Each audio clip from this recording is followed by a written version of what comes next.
Have you ever whipped up a DIY face mask only to find yourself staring at a breakout in the mirror? You're not alone. So many people who are passionate about skincare and want to embrace natural remedies end up making these really common mistakes. It's heartbreaking when you think you're doing something good for your skin and it backfires.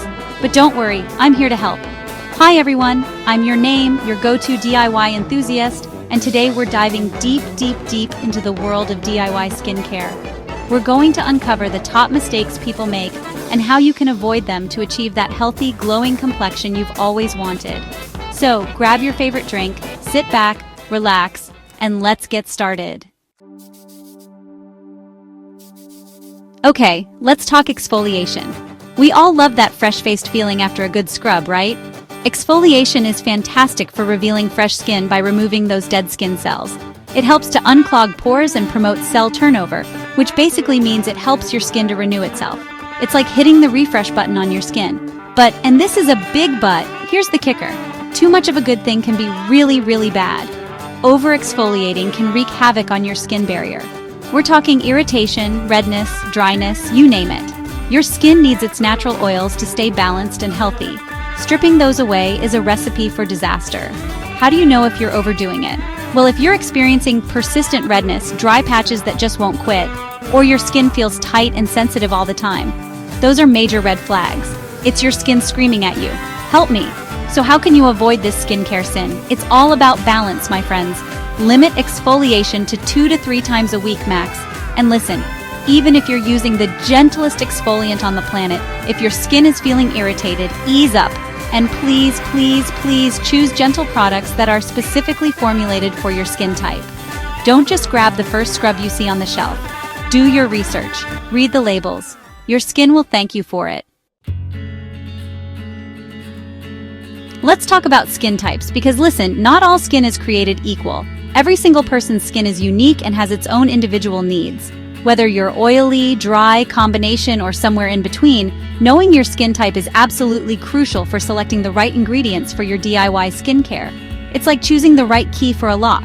You need the right one for it to work. For example, if you have oily skin, clay masks are your new best friend. Clay is amazing at absorbing excess oil and impurities, leaving your skin feeling fresh and balanced. If you're prone to dryness, on the other hand, you'll want to reach for rich, nourishing oils like jojoba oil.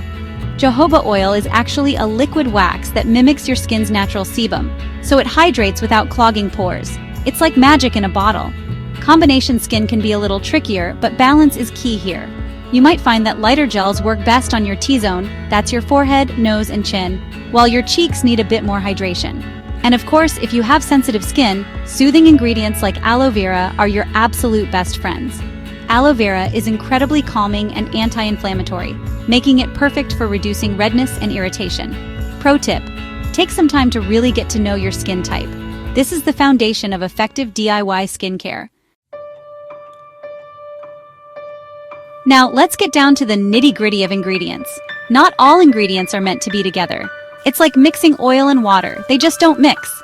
Some combinations can neutralize each other, rendering them completely useless, while others can cause some serious irritation. We don't want that.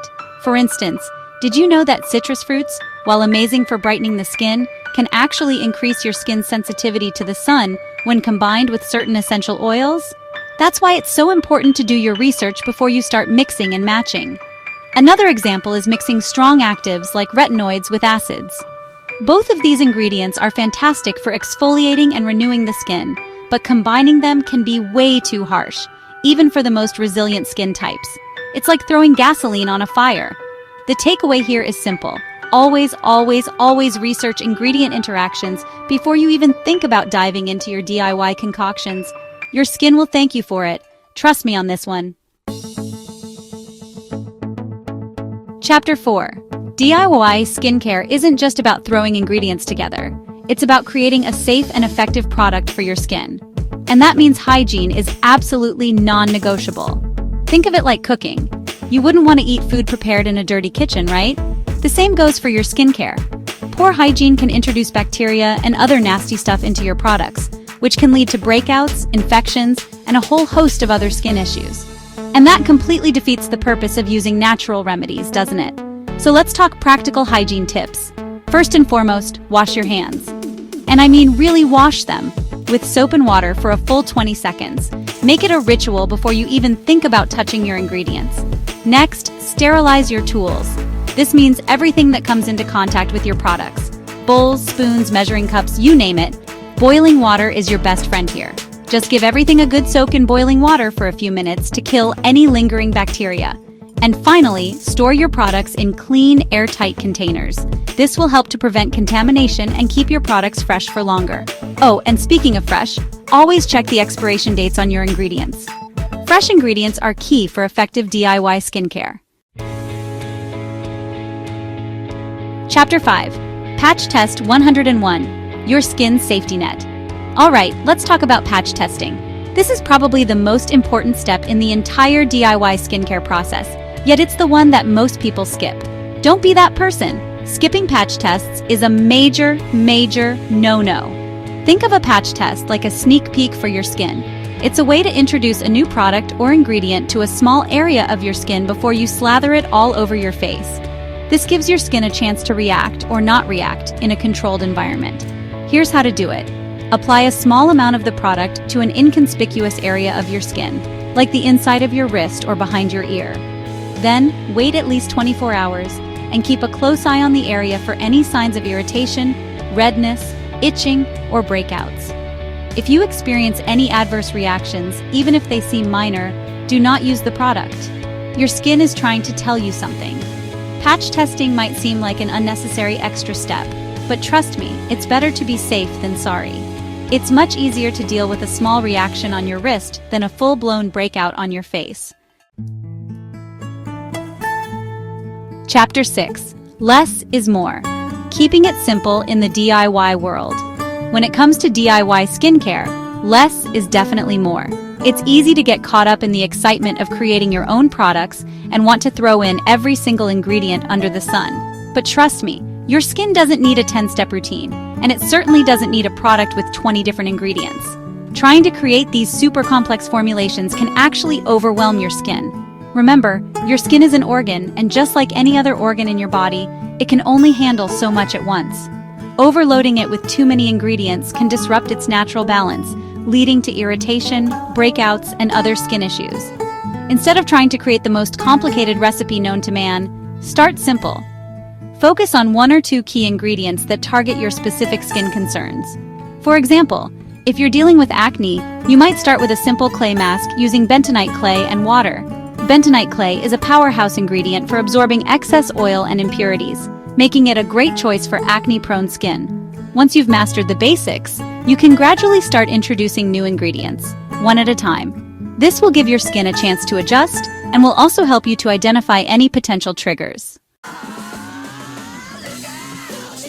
Chapter 7. DIY Skincare. Not a replacement for professional advice. Listen, I love DIY skincare as much as the next person. It's empowering, it's cost-effective, and it allows you to create customized products tailored to your unique skin needs. But it's important to remember that DIY skincare is not a replacement for professional advice, especially if you're dealing with persistent or severe skin conditions. If you're struggling with acne, eczema, rosacea, or any other skin concern that isn't responding to your DIY efforts, it's crucial to consult with a dermatologist or other qualified skincare professional. These experts have the knowledge and experience to properly diagnose and treat your specific skin condition, and they can provide you with personalized advice and treatment options. Think of it this way. DIY skincare is like taking care of your car at home. You can change the oil, check the tire pressure, and maybe even replace a headlight bulb. But if your engine blows up, you're not going to try to fix it yourself, are you? You're going to take it to a mechanic, a professional who has the expertise to handle the situation. The same goes for your skin. Don't be afraid to seek professional help when you need it. DIY skincare, the journey to glowing skin. So there you have it. We've covered a lot of ground today, but I hope you've learned some valuable tips for avoiding common DIY skincare mistakes. Let's recap. 1. Don't over-exfoliate. Stick to 2 to 3 times a week max, and listen to your skin. 2. Know your skin type before choosing ingredients. It's all about finding what works best for you. 3. Research ingredient interactions thoroughly. Don't mix ingredients blindly. 4. Maintain strict hygiene practices when creating products. Cleanliness is key. 5. Always patch test new formulations. It's better to be safe than sorry. With these tips in mind, you can confidently create effective and safe DIY skincare solutions that nourish your skin from the inside out. Remember, DIY skincare is all about experimenting, having fun, and finding what works best for you. If you found this video helpful, please give it a thumbs up. Don't forget to subscribe for more natural and homemade beauty tips tailored just for you. And I want to hear from you. What are your favorite DIY skincare tips? Share them in the comments below. Thanks for watching, and see you next time.